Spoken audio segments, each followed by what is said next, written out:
Every time my driver took me to work, he brought his girlfriend along. Since it was on the way, I never said anything about it. Until one day, I opened the car door and found a note stuck to my seat in the back. Freeloaders not allowed in this car. I peeled the note off and turned to the driver. What is this? His girlfriend was sitting in the passenger seat, glaring at me with open contempt. Can't you read? Every single day you mooch a ride off my boyfriend. Have you no shame? If you can't afford a cab, stay home. God, I can't stand leeches like you. I stared at her, completely baffled. The driver rushed over to my side and whispered his explanation. Miss Pruitt, my girlfriend doesn't know I'm a chauffeur. She's the jealous type. The note is just her way of showing she cares about me. He paused, then added, also, she's not comfortable sharing a car with you. Let me drop her off first, and then I'll come back for you. Before I could respond, he climbed behind the wheel of my car and drove off. I stood on the curb, watching the taillights disappear. Then I calmly pulled out my phone and dialed 911. Hello? A man and a woman just took my car without permission. I'd like to report a theft. Never in my life had I imagined that as the CEO of a publicly traded company, someone would look me in the eye and call me a freeloader, and the car they drove off in was mine. 20 minutes after the call, a squad car pulled up in front of me.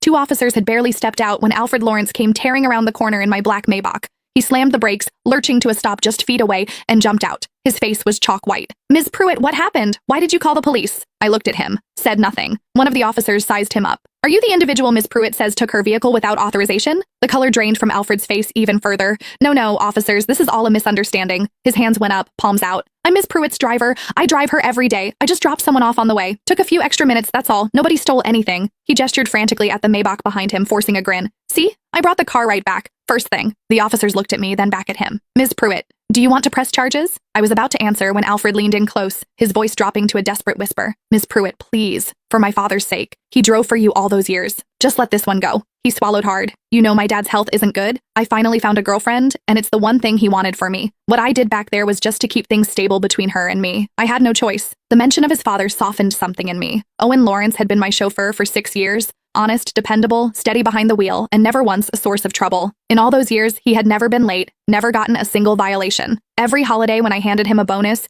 he'd try to wave it off for a solid 5 minutes before finally accepting. 3 months ago, Owen was diagnosed with a lung condition that required long-term rest.